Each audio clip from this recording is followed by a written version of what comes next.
तो दोस्तों आज मैं आपके लिए कुल्यास the price of the curse नाम की एक टर्किश हॉरर मूवी को लेकर आया हूं। और हर टर्किश मूवी की तरह इसका भी कॉन्सेप्ट और कहानी काफी डिफरेंट है, जिसमें हमें कुल्यास नाम के जिन्स और उनकी ट्राइब के बारे में जानने को मिलेगा। और साथ ही मैं आप सभी लोगों को बता दूं कि ये मूवी रियल इंसिडेंट पर बेस्ड है। तो दोस्तों आप एक्सप्लेनेशन को एंड तक पूरा सुनिएगा, क्योंकि बताने के लिए बहुत कुछ है। और दोस्तों अभी हाल ही में मैंने एक बहुत ही बढ़िया इंडोनेशियन हॉरर मूवी को एक्सप्लेन किया है, जिसका लिंक आपको डिस्क्रिप्शन और कमेंट सेक्शन में पिन मिल जाएगा। तो आइए शुरू करते हैं इस मूवी की एक्सप्लेनेशन को।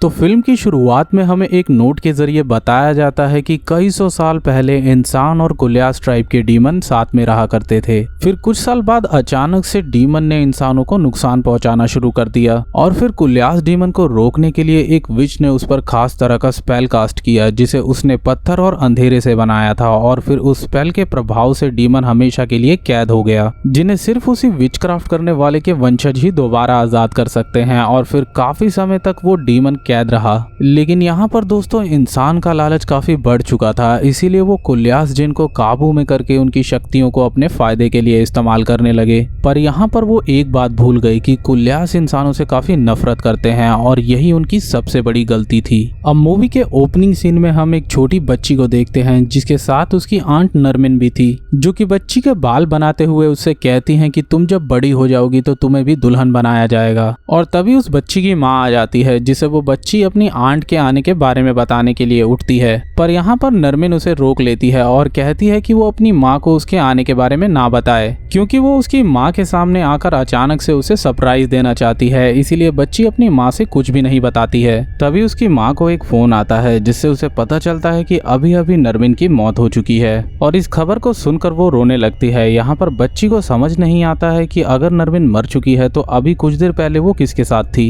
इसीलिए वो वापस से उस कमरे में देखने के लिए जाती है। और जैसे ही वो दरवाजा खोलती है तो वहाँ उसे एक भयानक चेहरे वाली औरत दिखाई देती है, जिसके साथ ही ये सीन यहीं पर कट हो जाता है। अब अगले सीन में हम दो कपल्स को कहीं जाते हुए देखते हैं, जिनके नाम अनिल, बेजा, डेफनी और गोरखाम होते हैं। ये लोग एक रिमोट टाउन में कुछ फोटोग्राफ्स लेने के लिए जा रहे थे, क्योंकि इन्हें ऐसा करने के लिए अनिल के दोस्त तानेर ने बोला था। और अगर इन्हें यहाँ पर अच्छी फोटोग्राफ्स मिल गई तो इन्हें इसके लिए $50,000 का इनाम भी मिलेगा। इसीलिए अनिल और गोरखाम ने अपनी गर्लफ्रेंड्स को भी अपने साथ यहाँ लाने का सोचा, ताकि वो उनके साथ कुछ क्वालिटी टाइम स्पेंड कर पाएं। जिसके बाद हम डेफनी को देखते हैं, जो कि सोते हुए एक अजीब सा सपना देखकर उठ जाती है। जिस सपने में डेफनी देखती है कि एक तालाब के पास एक औरत उसे दुल्हन बनाकर किसी तरह का ब्लैक मैजिक कर रही होती है। और जब वो औरत अपना नकाब हटाती है तो वो काफी क्रीपी दिख रही होती है, जिससे डर कर डेफनी की नींद टूट जाती है। और वो उठकर देखती है तो वो सब एक बंजर से टाउन में पहुंच गए थे, जहाँ उन्हें कोई भी नहीं दिख रहा था।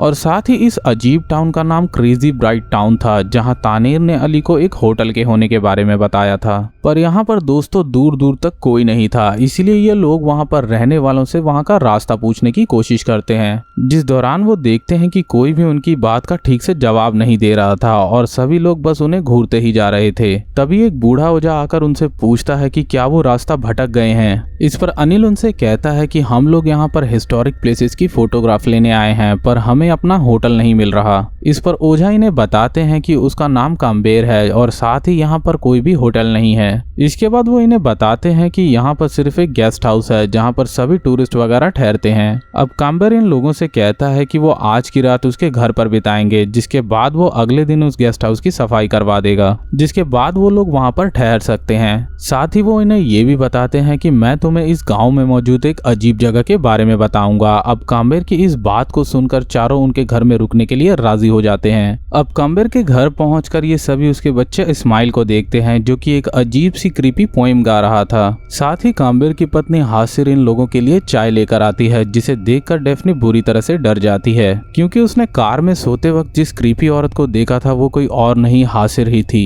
हालांकि वो इसे एक इत्तेफाक मानकर वॉशरूम में अपने कपड़ों पर गिरी हुई चाय को साफ करने के लिए जाती है। वहीं दूसरी तरफ गोरखाम के उस अजीब जगह के बारे में पूछने पर कैम्बर उन्हें बताते हैं कि इस टाउन में एक तालाब है जिसके पास एक क्रेजी ब्राइड नाम का श्राइन है। मैं तुम्हें उसी श्राइन के पीछे की एक कहानी सुनाने जा रहा हूँ। आगे कैम्बर बताते हैं कि यहाँ पर एक खूबसूरत लड़की को गांव के एक मिल के मालिक से प्यार था और वो मिलर भी लड़की से बहुत प्यार करता था। जिसके बाद एक दिन लड़की के पूछने पर मिलर ने उससे कहा कि वो उससे शादी नहीं कर सकता। तो लड़की ने जब इसके पीछे की वजह पूछी तो मिलर ने उसे कोई भी जवाब नहीं दिया और फिर अचानक से एक दिन वो चला गया। अब लड़की को इस बात ने पूरी तरह से पागल कर दिया। वो काफी अजीब तरह से हरकतें करने लगी थी। इसीलिए लड़की के माँ बाप उसे कई ओझा के पास ले गए, जिसमें से एक ने उन्हें बताया कि वो तालाब के पास अपनी लड़की को ब्राइड बनाकर ले जाए, जहाँ फेरीज उन्हें पूरी तरह से हील कर देंगी। और ओझा की बात मानकर लड़की के माँ बाप ने बिल्कुल ऐसा ही किया और तालाब में कदम रखते ही वो लड़की अजीब तरह से चिल्लाने लगी। और अगले ही पल हम लड़की के पास किसी आदमी की सोल को खड़ा हुआ देखते हैं, जो कि लड़की को पोजेस कर अपने पास बुला रहा था। यहाँ देखते ही देखते लड़की उस आदमी के साथ अचानक से गायब हो गई और तब से गांव वालों का मानना है कि उस लड़की की आत्मा आज भी उसी तालाब के पास है। इसीलिए वहाँ उस लड़की की श्राइन बनवाई गई, जहाँ लोग अपनी अधूरी विशेष को मांगने जाते हैं। साथ ही तभी से इस जगह का नाम क्रेजी ब्राइड टाउन पड़ गया। अब ये कहानी सुनकर अनिल काम्बेर से कहता है कि वो लोग कल उस श्राइन को देखने के लिए जाएंगे और उस कहानी में जो हमने देखा था बिल्कुल वैसा ही सपना डेफनी ने भी देखा था, जो कि अभी तक वॉचरूम में ही थी, जिसे वहाँ किसी के होने का एहसास होता है और अगले ही पल उसके सामने फिर से हासिर आ जाती है। इसीलिए डेफनी वहाँ से डरकर चली जाती है। इधर दूसरी तरफ कैम्बर के घर के बाहर एक आदमी उसके घर में घुसने की कोशिश कर रहा था, लेकिन उसे एक काली सी शक्ति हर बार वहाँ से भगा दे रही थी। अब ये आदमी कौन था और ये क्या करना चाहता था, ये हमें मूवी के लास्ट में पता चलेगा। अब रात के समय जब चारों सो रहे होते हैं तो वहाँ पर काम्बेर का बेटा इस्माइल आ जाता है और वही पोइम गुनगुनाना शुरू कर देता है, जो कि वो पहले गुनगुना रहा था। और जब अनिल उठकर देखता है तो डेफनी जैसे पोजेस हो चुकी थी और उसका ये रूप देखकर बेजा, गोरखाम और अनिल भागने की कोशिश करते हैं, लेकिन तभी काम्बेर अनिल को एक कुल्हाड़ी से मार देता है। यहाँ काम्बेर पूरी तरह से डीमन से पोजेस दिख रहा था।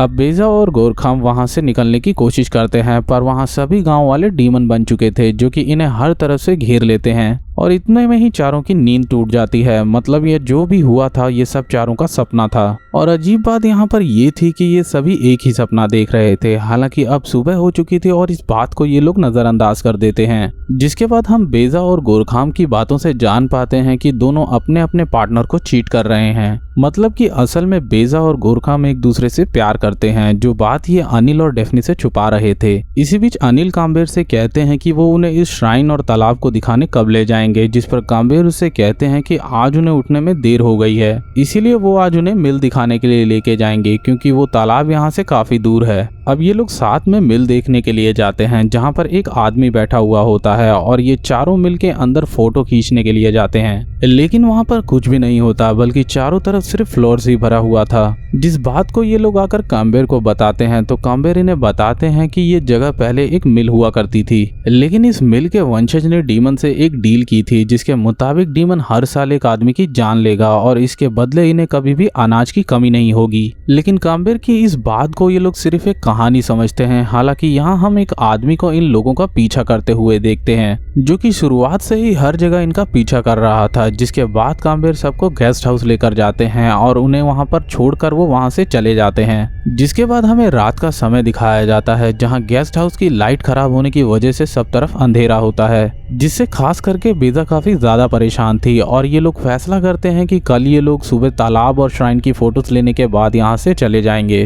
पर तभी कोई दरवाजा खटखटाता है और गोरखाम देखता है कि काम्बेर उनका हालचाल पूछने के लिए यहाँ आए हुए थे। अब इसके बाद वो सभी को जल्दी से सो जाने के लिए कहता है, क्योंकि इन्हें कल सुबह उस जगह को देखने के लिए जल्दी निकलना होगा। और अब हम किसी कल्ट या ट्राइब के लोगों को किसी तरह का रिचुअल परफॉर्म करते हुए देखते हैं कि तभी अचानक से डेफनी की बीच रात में नींद खुलती है और वो कुछ सुनकर उसमें झांकती है, जहां पर उसे गोरखाम और बेजा इंटीमेट होते हुए दिखते हैं। जिस बात से वो काफी दुखी हो जाती है और वो चुपचाप दूसरे कमरे में आकर रोने लगती है, जहां उसे अनिल पोजेस्ड हालत में मिलता है, जिसे देखकर डेफनी बुरी तरह से डरकर चिल्लाती है और उसकी आवाज से गोरखाम और बेजा भी वहां पर आ जाते हैं। पर अगले ही पल पोजेस्ड अनिल डेफनी का गला पकड़ लेता है और इसी पल डेफनी की आंख खुलती है। मतलब कि ये उसका सपना था। हालांकि डेफनी को बेजा के रोने की आवाज आ रही थी। इसीलिए वो बाहर जाकर देखती है तो वहाँ बेजा को गोरखाम और अनिल ने बुरी तरह से रखा हुआ था और फिर डेफनी को भी देखकर वो उसे बांध देते हैं। जिसके बाद अनिल बेजा को मारता है और फिर जैसे ही वो डेफनी को मारने जाता है तो डेफनी की एक बार दोबारा से आंख खुल जाती है। मतलब कि डेफनी सपने के अंदर एक दूसरा सपना देख रही थी और इस बार सच में वो वॉशरूम में जाती है,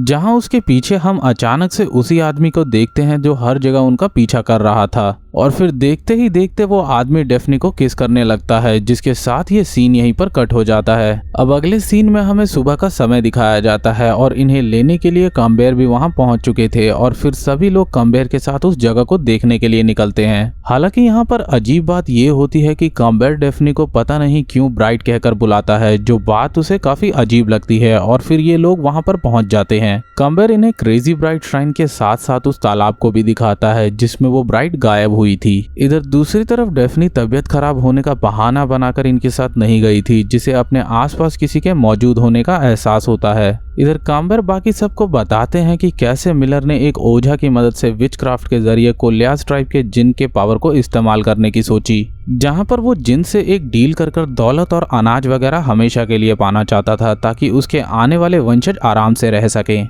जिसके बदले उसने जिन्स को हर साल एक आदमी की सोल देने का वादा भी किया, लेकिन उन जिन्स ने आजाद होते ही सबसे पहले उस मिलर की जान ले ली और तब से जिन्स इस जगह पर अक्सर देखे जाते हैं। साथ ही कुल्यास के बारे में अनिल के पूछने पर कैम्बर उन्हें बताते हैं कि कुल्यास एक ऐसे जिन्स की ट्राइब है जो पृथ्वी पर इंसानों के रूप में भी रह सकते हैं। हालांकि कैम्बर की इस बात को ये लोग सीरियसली नहीं लेते और उसका काफी मजाक भी उड़ाते हैं। वहीं दूसरी तरफ वही रात वाला आदमी डेफनी को फिर से मिलने जाता है। वो डेफनी के पूछने पर उसे बताता है कि उसने काफी समय से डेफनी के यहाँ आने का इंतजार किया है। साथ ही वो ये भी रिवील करता है कि बचपन में उसने ही डेफनी के बालों में कंघी की थी, जिसके बाद हमें वही शुरुआत की बच्ची वाला सीन दिखाया जाता है, जो कि और कोई नहीं बल्कि डेफनी ही थी। और ये आदमी असल में एक डीमन है जो कि बचपन में उसकी आंट बनकर उससे मिला था और तभी से ये उसके साथ जुड़ गया था। जिसके बाद ये आदमी डेफनी को बेहोश करके उसके होठों को सिल देता है। अब यहाँ पर डेफनी के दोस्त उसे काफी देर से ढूंढ रहे होते हैं, जिन्हें डेफनी काफी बुरी हालत में बेहोश मिलती है, जिसे वो अपने साथ वहां से ले जाते हैं। और यहाँ हमें उस डीमन की आवाज के जरिए जानने को मिलता है कि डेफनी असल में उस विच के परिवार की वंशज है जिसने कुल्यास को कैद किया था। और जाहिर है कि कुल्यास सबसे ज्यादा नफरत इसी ब्लड लाइन से करते हैं। अब इसके बाद हम कैम्बर के बेटे इस्माइल को खेलते हुए देखते हैं, जिसके सामने अचानक से वही आदमी भागते हुए आ जाता है, जो कि शुरुआत में कैम्बर के घर में घुसने की कोशिश कर रहा था, लेकिन जिन्स ने उसे ऐसा नहीं करने दिया था। और उस आदमी को देखते ही इस्माइल उससे कहता है कि हम सभी कुल्यास ट्राइब के डीमंस हैं। दूसरी तरफ हम देखते हैं कि डेफनी की हालत की वजह से ये लोग आज भी यहाँ से नहीं जा सकते थे, जो कि अभी भी बेहोश थी। इसीलिए अनिल कैम्बर के पास किसी आसपास के डॉक्टर के बारे में पता करने के लिए जाता है, जहाँ कैम्बर के घर उसे एक अजीब सा काला साया मिलता है जो कि उसका पीछा करने लगता है। और उससे अनिल भी बुरी तरह से डर जाता है और वहां से वापस आकर वो सभी को यहाँ से निकलने के लिए कहता है। पर क्योंकि डेफनी की हालत सही नहीं थी, इसीलिए आज की रात भी उन्हें यहीं बितानी पड़ती है। जिसके बाद बीच रात में हम कैम्बर के समेत सभी गांव वालों को एक अजीब सा रिचुअल करते हुए देखते हैं, जिसके प्रभाव से डेफनी पोजेस हो जाती है और वो चुपचाप वहां से कहीं बाहर चली जाती है। जिसके वहां से गायब होने का पता जब तीनों को चलता है तो वो लोग उसे ढूंढने के लिए बाहर जाते हैं, जहाँ ये देखते हैं कि इस जगह के सभी लोग डीमंस में कन्वर्ट हो चुके थे और ये लोग इधर से उधर भागने लगते हैं, क्योंकि हर जगह इनका सामना डरावने डीमन से हो रहा था। इसके बाद ये सब कैम्बर के घर पर पहुंचते हैं, जहां की हालत देखकर ऐसा लग रहा था कि मानो यहाँ काफी दिन से कोई भी नहीं रहता हो। और यहाँ भी इनका सामना एक क्रीपी डीमन से होता है। जिसके बाद ये लोग भागकर वापस गेस्ट हाउस जाते हैं, जहां अचानक से कोई इनका दरवाजा खटखटाने लगता है और दरवाजा खोलने पर पता चलता है कि इनसे मिलने वही आदमी आया हुआ था जो कि शुरुआत से ही इनसे मिलने की कोशिश कर रहा था। दरअसल इन लोगों की तरह उसे भी किसी ने यहाँ पर होटल के होने की झूठी बात बताकर हनीमून के लिए भेजा था और फिर कुछ दिन बाद उसकी बीवी भी अचानक से गायब हो गई। जिसके बाद इसके यहाँ से निकलने की सारी कोशिशें बेकार हो गईं। वो किसी तरह से अपनी जान बचाते हुए पिछले 1 साल से यहाँ भटक रहा है और जब एक दिन उसने कम्बर के घर के लाइट जलते हुए देखी तो वो समझ गया कि कोई नया आदमी यहाँ आया है। इसीलिए वो इन लोगों से शुरुआत से ही मिलना चाहता था, मगर एक अनजान काली शक्ति उसे ऐसा करने से हर बार रोक रही थी। साथ ही वो इन्हें बताता है कि ये जगह एक ट्रैप की तरह है, जो भी यहाँ एक बार आ जाता है वो फिर कभी भी यहाँ से निकल नहीं पाता, क्योंकि यहाँ इंसान नहीं बल्कि सभी डीमंस रहते हैं जो कि हूबहू इंसानों की तरह दिखते हैं। वो उन्हें ये भी बताता है कि इन्हें जिन लोगों ने भेजा है वो भी कुल्यास ट्राइब के डीमन ही हैं, जो कि फ्रेश सोल्स को यहाँ भेजते रहते हैं। अब ये बात बताने के बाद अचानक से वो आदमी वहाँ से गायब हो जाता है और फिर इन तीनों पर फिर से एक काली परछाई हमला करती है, जिससे बचने के लिए ये सभी वहाँ से भागते हैं। जिन्हें रास्ते में उस आदमी की लाश मिलती है जो कि अभी कुछ देर पहले इन्हें सब कुछ बता रहा था। अब एक जगह पर पहुंचने पर अनिल और गोरखाम की आंखों को दो डीमंस फोड़ देते हैं, लेकिन बेजा वहां से बचकर भागती है, जिसे अनिल और गोरखाम की सोल रास्ते में मिलती है जो कि अब पूरी तरह से डीमन में कन्वर्ट हो चुकी थी। अब भागते भागते बेजा उसी आदमी के पास आ जाती है जिसने डेफनी को बेहोश किया हुआ था, और वो बाकी लड़कियों की तरह ही बेजा को भी अपने साथ ले जाता है, जिसके साथ ये सीन यहीं पर कट हो जाता है। और फिर हमें एक नोट के जरिए बताया जाता है कि इंसानों की लालच की तरह ही कुल्यास की भी लालच बढ़ती ही रहती है, क्योंकि वो साल में किसी एक सोल को नहीं बल्कि कई सारी सोल्स को अपने साथ ले जाते हैं। और अब इसके बाद अगले सीन में हमें एक महीने के बाद का समय दिखाया जाता है, जहां एक और कपल हनीमून के लिए क्रेजी ब्राइट टाउन आते हैं, और काम्बेर भी उन दोनों का वेलकम करता है, जिन्हें इस्माइल भी काफी घूर कर देख रहा था। मतलब अब ये लोग भी कुल्यास का ही शिकार होंगे। और इसी के साथ ये मूवी यहीं पर खत्म हो जाती है। अब अगर इस मूवी की बात करें तो कुल्यास जिन ट्राइब एक ऐसी ट्राइब है जो कि पहले इंसानों के साथ उन्हीं के रूप में उनके साथ रहती थी, पर उन लोगों ने फिर इंसानों को मारना शुरू कर दिया और विच ने उन्हें एक स्पेल के जरिए कैद कर दिया, जिन्हें इसी विच के वंश का कोई कैद या आजाद कर सकता था। इसीलिए कुल्यास को इस विच के वंश यानी कि ब्लड लाइन से ही नफरत हो गई। अब इसके काफी साल बाद एक मिलर ने दौलत की लालच में इसी विच के परिवार के एक ओझा के जरिए कुल्यास को आजाद करवा दिया, और साथ ही उससे एक डील भी की कि हर साल कुल्यास किसी एक इंसान की सोल को ले जा सकता है। लेकिन कुल्यास ने उस मिलर को दौलत तो दी पर उसे मार भी दिया। अब कुल्यास के लोग एक गांव में बढ़ने लगे, जिनमें से कुछ कुल्यास ने बाहर से लोगों को इस गांव में भेजना शुरू कर दिया ताकि जिन्स उनकी सोल को कंज्यूम कर पाएं। और इस मूवी में कुल्यास ने डेफनी से बदला लेने के साथ साथ 4 और लोगों की सोल को भी कंज्यूम किया, क्योंकि डेफनी उसी विच की ब्लड लाइन की एक सदस्य थी। और यहाँ पर दोस्तों जिस डीमन ने डेफनी पर हमला किया था उसे सिर्फ लड़कियों की ही सोल कंज्यूम करना पसंद था, जिस वजह से इस जगह का नाम क्रेजी ब्राइट टाउन पड़ा। और यहाँ हमने देखा कि कैसे इंसान की लालच उसकी दुश्मन बन जाती है। तो दोस्तों ये था हिंदी एक्सप्लेनेशन कुल्यास the price of the curse movie का। तो आशा करता हूँ दोस्तों आप लोगों को एक्सप्लेनेशन पसंद आया होगा। और दोस्तों अगर आपको एक्सप्लेनेशन और वीडियो पसंद आई हो तो वीडियो को लाइक करें, चैनल पे नए हैं तो चैनल को सब्सक्राइब करके नोटिफिकेशन को ऑल पे प्रेस करें ऐसी और भी वीडियोस पाने के लिए।